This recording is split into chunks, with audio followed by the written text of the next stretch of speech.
The Sports Illustrated legal analyst is Michael McCann. We were curious a couple things here with Donald Sterling's interview last night. Everything he said admissible if this goes to court. There's lawsuits here. But I wanted to start here first, Michael. We were just talking about athletes tweeting.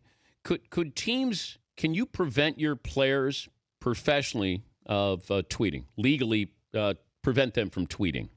Yeah, Dan, you can, and that's something that has to be negotiated in the collective bargaining agreement between leagues and players' associations, that the right to free speech, which we generally have, can be restrained, greatly restrained, if, in fact, the Players Association agrees to changes that would limit it. So in the future, I think it's very possible we will see leagues be more insistent about players not having the sort of freedom of speech that they have through social media that in some cases has gotten players in trouble. Okay, but how do you police that? What do you do if somebody wants to tweet something on their personal account, or is everything under the umbrella of a professional team that is employing you? I think one option, Dan, could be just that. It could be a rule whereby the team has final say on your Twitter account, that it has to be managed through a social media manager, something along those lines. Players would certainly be aghast at the thought that they're not able to tweet what they want to tweet, but at the end of the day, it's part of the collective bargaining process, and what are they going to fight for in negotiations? Will it be freedom of Twitter, or will it be money? And I would imagine it's going to be money. All right, Donald Sterling last night. If you were a legal advisor to Donald Sterling going into that interview with Anderson Cooper, what would you have said or done? I would have said, don't go on the interview, first step.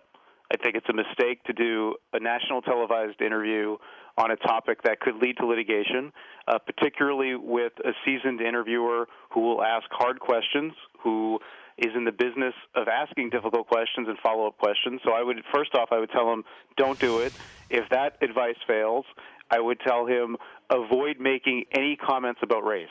I would tell him, go on the interview, but don't make broad classifications. Don't talk about Jewish people, African Americans. So much of his interview was about these categories of people, which is unacceptable. Maybe it worked in 1960, but we're not living in that world anymore. And it's also racist. I mean, to just make gross generalizations about groups of people, whether they're favorable or not favorable.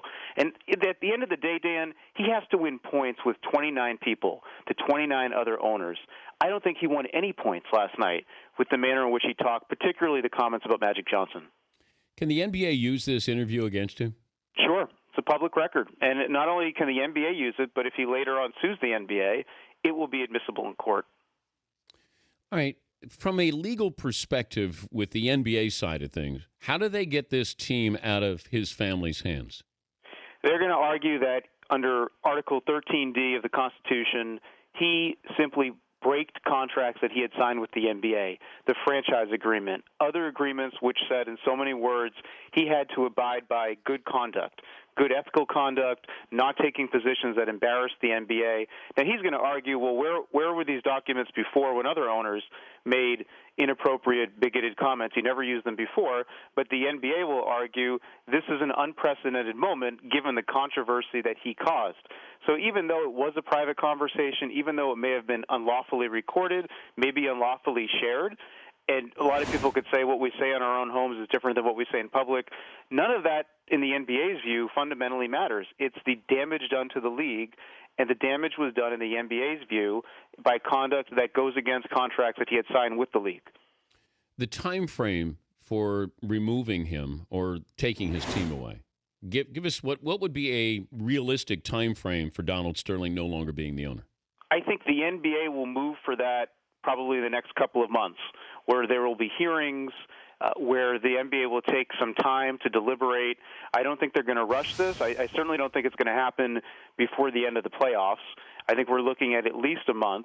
And then after it happens, let's assume he's voted out, he then could file a lawsuit. No. And if he does that, then we're talking well into next season before there's any resolution and possibly beyond that. So you think I don't know what I can expect out of him, and that's got to be scary for the NBA. Just listening to that interview last night, he was lucid, and then all of a sudden he would veer off, and I just don't know if he could stay in the moment to say, I'm going to do what's best for the team, or the rest of the owners, the league, or is this all about Donald Sterling? I have no idea.